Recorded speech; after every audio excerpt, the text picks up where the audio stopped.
Okay, so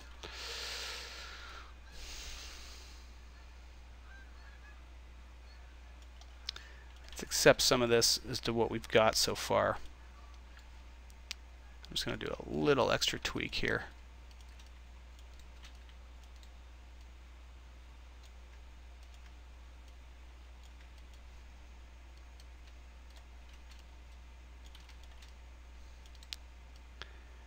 Push some more of this up out of the way.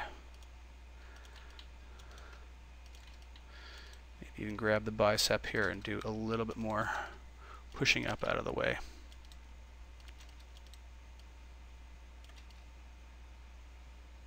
So let's actually put a bit of flex in here too. Maybe it needs to be bulging up a bit, and we could even affect other areas if we wanted. So let's say that looks pretty good. We've still got a lot of crashing going on. Like I say, it takes a long time to really work it out completely and stop all crashing of vertices happening where we don't want them.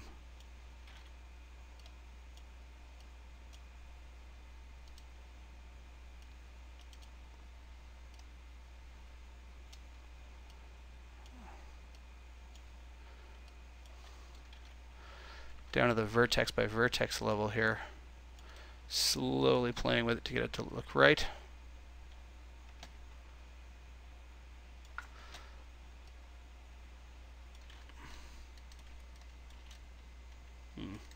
Okay.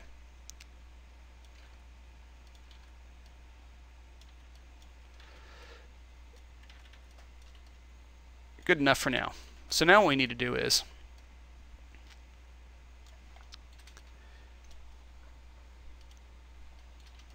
go back to our skin and add this as a new target at the angle that we want to add it at. So we need to be at the current angle. We need to have the edit mesh in the stack active. And just to know that there's the difference in that area now. You can see how much different the shape of the muscle and everything is. It looks more natural. It's now pushed up out of the way.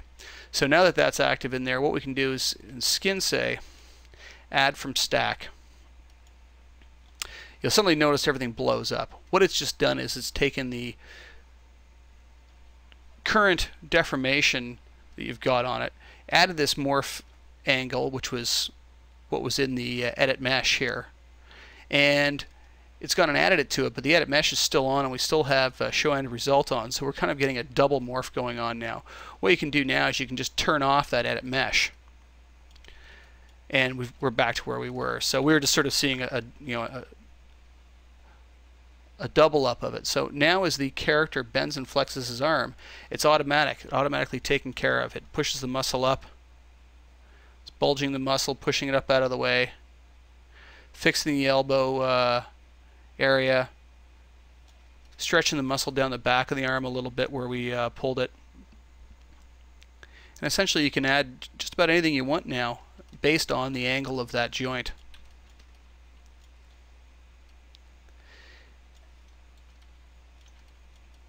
Unfortunately, like I said, to get it to look correct on the other side, exactly the same, it's just going to mean setting it up exactly the same, getting the angle of the elbow correct, and then remodeling it on the other side. There's currently no way in the skin modifier of mirroring it from one side to the other. Skin Morph in Max 7 handles this really well and will just drop it on the other side for you. So all you ever have to do is work on one side. The knee joint is going to be much the same. What we can do again is turn on skin, pick the one that's going to drive the angle,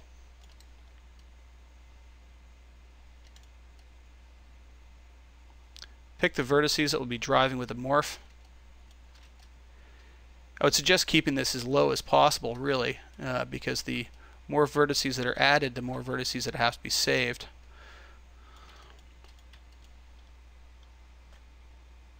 Add a gizmo again, and this adds a new one. Oops, I added the wrong one.